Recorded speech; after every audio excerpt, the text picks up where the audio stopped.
بلوچستان کې یو ځل بیا افغان کډوال نیول پیل شوي دي. تېرو څو ورځو راهیسې د پشین او د کوټې چې کوم مرستیال کمشنران دي هغو افغانانو ته مکتوب جاري کړی ده او دوی ته ویل شوي دي چې په 3 ورځو کې به خپل چې کوم کاروبار ده هغه به ختموي او له هېواده به وځي. بل لور ته کوم چې افغانان دلته پراته دي هغه ډېر په تشویش کې دي. په دې هکله نن د افغان چارو شنونکی محیب الله خان سره ولاړ ده. د نه پوښتنه کوو چې د افغان کډوالو صورتحال په بلوچستان کې مجموعي توګه باندې څه ده. محیب خانه ډېره مننه. ډېره مننه کریم جانه. محیب دا راته ووایه چې څه حال ده؟ افغان کډوال وځي تر اوسه پاتې دي او که پاتې دي هغه ته حکومت له لورې څه حکمونه ورکول شوي دي؟ ډېره مننه. که موږ کریم جانه ډېره مننه که موږ خبره وکړو په بلوچستان کې دا وخت کم د افغانو کډوالو کم وضعیت دی هغه ورځ تر بلې د خرابېدو پر خوا باندې روان دی. که موږ د پښتني سیمه چې ده یا ولسوالۍ چې ده لورلای سو همدغه رنګه کلا سیفلاس سو ژوب سو مسلم باغ سو دغه سیمو کې پښین سو په دغه سیمو کې کم د هغه ځای کم مرستیال کمشنران چې دي و افغان کډوالو ته یې په څو ځله باندې ویلي دي چې تاسې په ښه توګه باندې په کراري او په امن کې او په باعزته طریقه باندې تاسې خپل هېواد ته چې دی ولاړ شئ. خو یو دغه مشکل ورسره روان دی چې تېر هفته دلته د حکومت لخوا د پاکستان د کورنیو چارو وزارت لخوا یو مکتوب هغه خپور شوی. په دغه مکتوب کې دا لیکل شوي و چې دلته په بلوچستان کې څومره دلته د افغان کډوالو کمپونه دي او همدغه رنګه په خیبر پښتونخوا کې څه کم کمپونه دي د هغو بندولو اعلان یې کړی و او دغه کم کمپونه چې وو دا به دوی په دا مکتوب کې لیکلي وو چې دا موږ انتظامیه ته ورسپارو. کم ضلعي انتظامیه چې ده کم کمشنر چې دی یا ډپټي کمشنران چې دي هغو ته یې موږ ورسپارو. د دغه اعلان سره سمدستي دلته که موږ خبره وکړو د پښین کم سرخاب کمپونه چې دي همدغه رنګ د سرانانو کمپونه چې دي په چاغي ولسوالۍ کې همدغه رنګه په بوري کې په مسلم باغ کې کم کمپونه چې د افغانانو دا هلته به کم دغه ځایي چارواکي پولیس یا لیویز به ورغله او دغه افغانان کډوال دوی به تر د کورونو رایستله. په دغه کې به ځوانان به هم سپین ږیري به هم او ماشومان او ښځې به کم مېرمنې چې به دا به هم راسله او په موټرانو کې به یې شول دوی به یې بیول او دغه ته دا راته ووایه چې موږ د معلوماتو په اساس چې کوم کمپونه دي د کوم چې افغان ریفیوجي انچارج کوم کار کوي کوم کارونه یې کړي دي دغسې هغه ضلعي چې کوم انتظامیه ده هغو ته په لاس ورکړي لکه مکتب سو داسې باوړۍ چې کوم ایستل شوي نور چې کوم شیانو کومې شتمنۍ وي هغه ولسوالۍ چې کوم منتظمین د هغو ته په لاس ورکړي دي. آیا کمپونه اوس ټول خالي دي؟ واک پاکستان چې کوم حکومت هغو په لاس کې اخیستی ده او که چیرې هلته یو څه ځایونه داسې څه که افغانان پکې پاتې دي؟ اوس هم داسې کمپونه شته چې چیرې افغانان اوس هم هلته میشت دي اوس هم اوسي خو هغه په داسې حالاتو کې دوی اوسي هلته چې ګڼ شمېر کم افغانان چې دوی خپل کورونه دا وخت په خپله نړوي چې کوم د دوی هغه یو خو دلته چې دي د خټو څخه کم کورونه چې دي هغه جوړ شوي دي او بل د دغه کم سریا یا ګارډنز په دغه کې کارول شوي دي دا خونې جوړې شوي دي نو هغه دوی راباسي په لاریو کې اچوي او دوی بیا د ځانو سره یې وړي.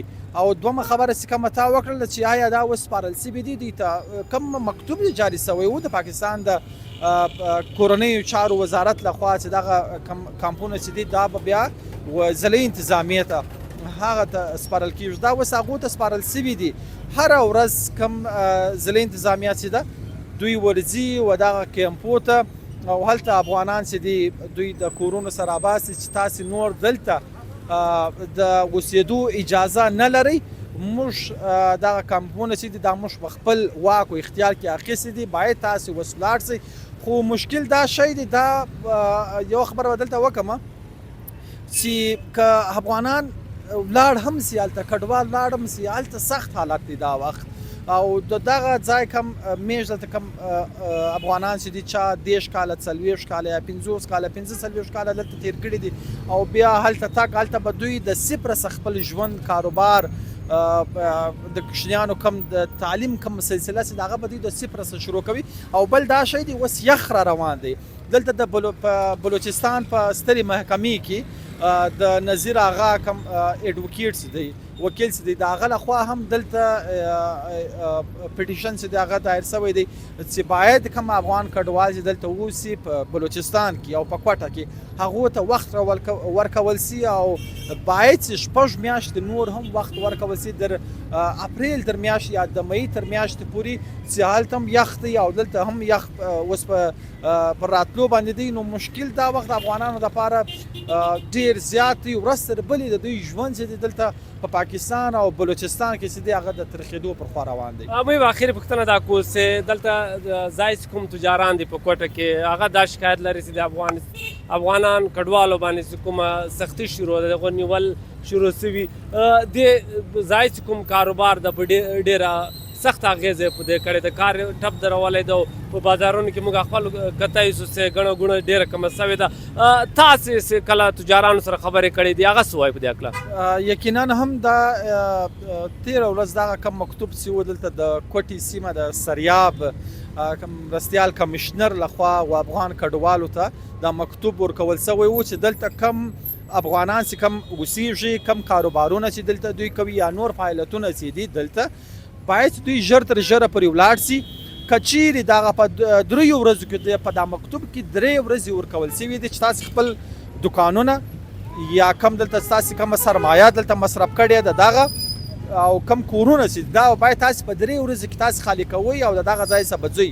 نو دا یو ډېر غټ مشکل دی. په 3 ورځو کې دلته ډېر غټ کاروبارونه دي د افغانانو دا خاص کر کم تجاران چې دي دلته په کوټه کې که موږ خبره وکړو په د 80% پورې دلته افغانانو خپل کومه شتمني چې د هغه دلته دوی مصرف کړې ده دلته کم پیسې چې د هغه دلته دوی مصرف کړې دي او 3-4 ورځې یا میاشت یا هفته یا 10 ورځې وخت ورکول ځام دا به ډېره نامناسبه وي.